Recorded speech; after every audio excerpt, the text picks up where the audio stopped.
Shalom again. This is Daniel with Bliss Israel Network, and continuing in this series of messages about Islam. Now I'm going to get a little deeper into specifics about Islam, what its beliefs are, goals, particulars, and what have you. So let's just move right in, and hopefully, this will be an educational series which will enlighten you and open your eyes. And by the way, anything that I'm saying is all verified.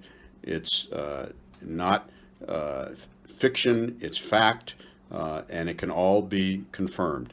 One just simply needs to put away their prejudices and their biases and any falsities or fake news or what have you that they have bought into. Because a lot of times these kinds of prejudices can keep your eyes and heart closed to actually hearing the truth. And in fact, a lot of people who have come from very good backgrounds consider themselves to be honorable people, well intentioned people. When they hear some of this, they just cannot believe it. It just doesn't register as being possible because most people, I believe, think that inside everyone there's a good heart, and that good heart will not allow them in their beliefs to do certain things. But I'm here to tell you that when it comes to the tenets of Islam, once again, as a reminder, there is no such thing as moderate Islam. There are only moderate Muslims. And those moderate Muslims who do not obey all the tenets of the faith, they are considered infidels by the ones that do. So that has to be something which you don't lose sight of.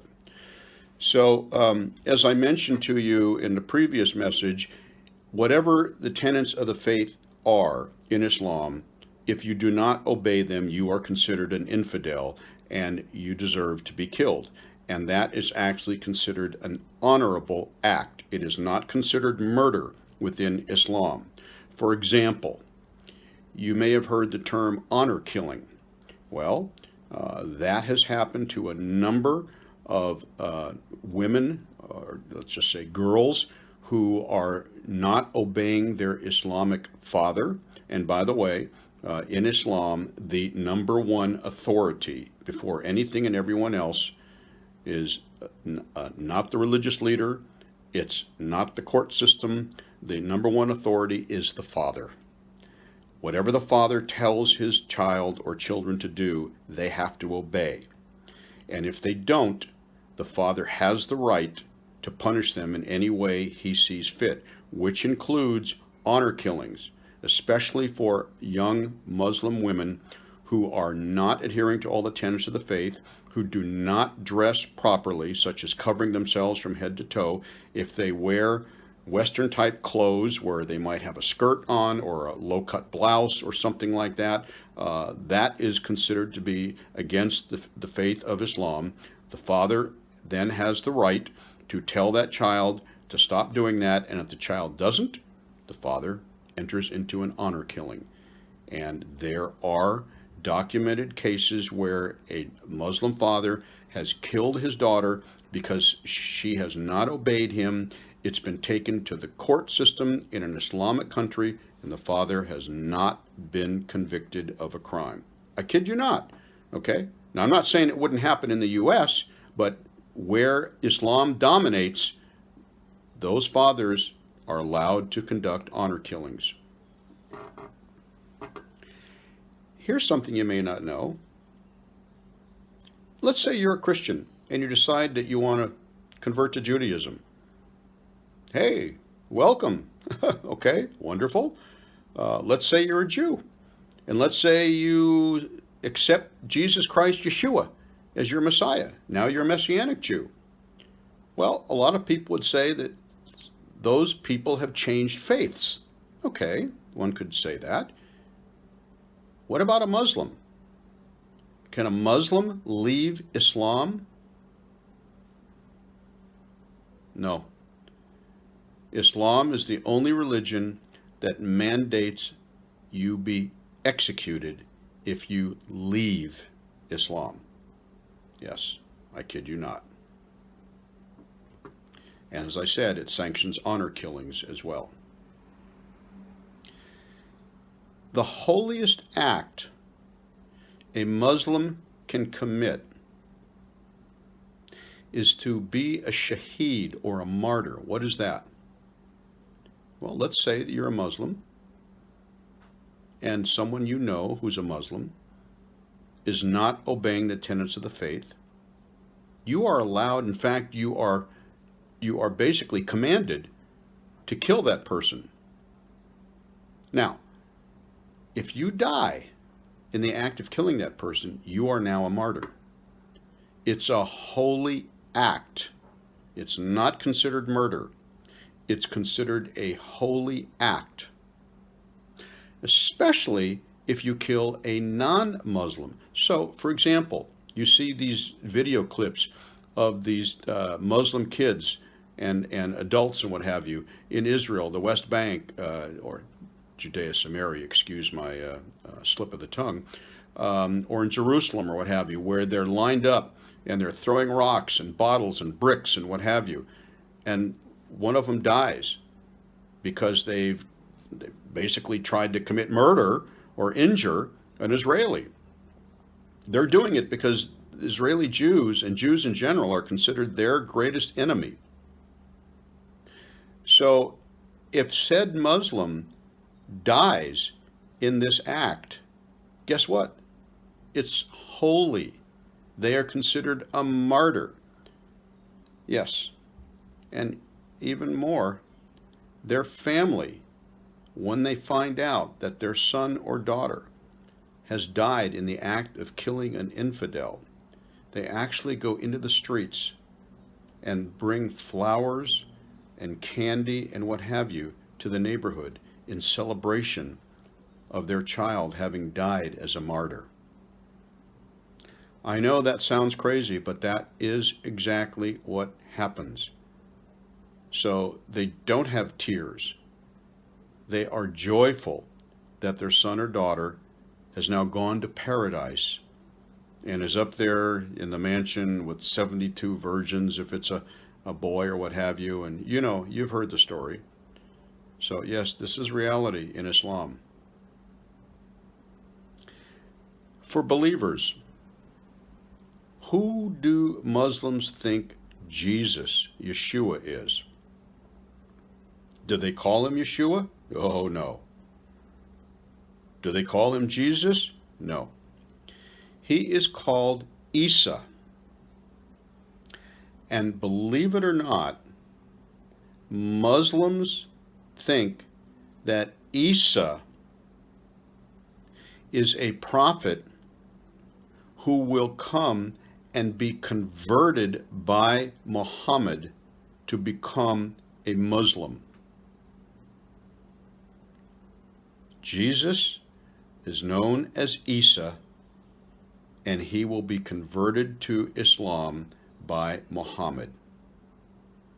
Now, you may recall when Barack Obama became president in 2008, and the pastor who led the invocation on the steps of the Capitol building was Pastor Rick Warren from Saddleback Church in Southern California. And during that convocation, Pastor Warren prayed to the person who changed his heart.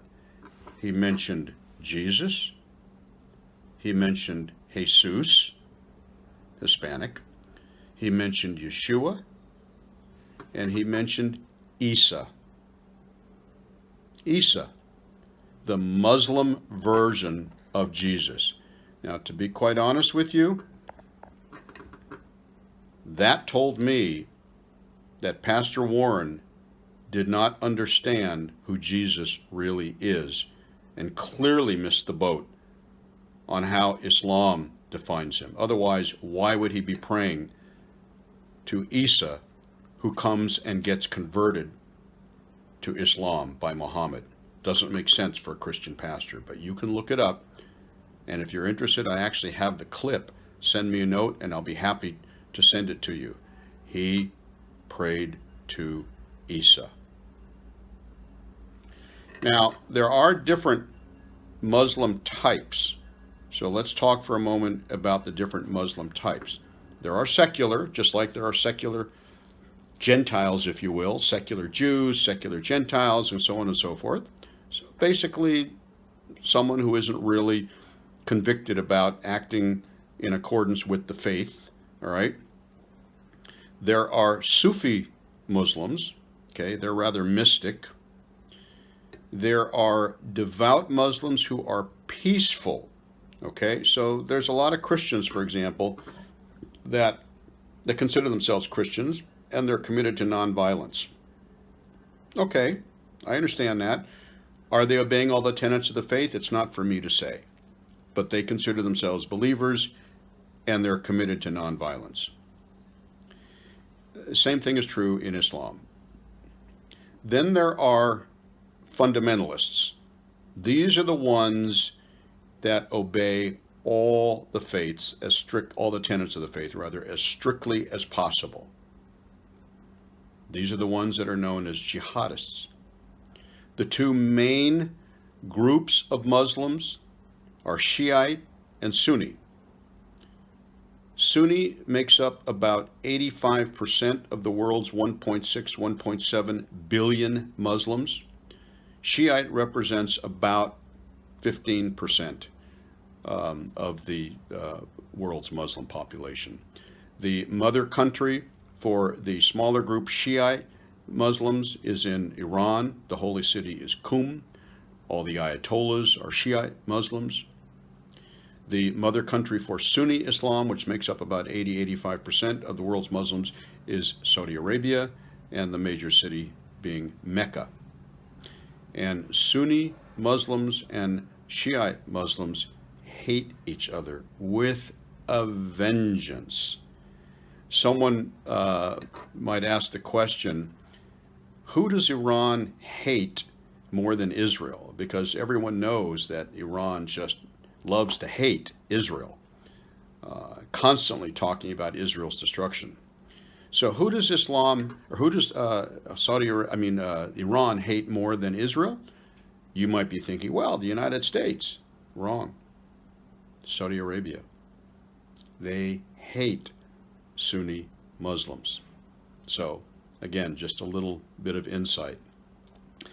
And then we'll close this particular message with, you've heard the term radical, okay? Radicals or militants or what have you.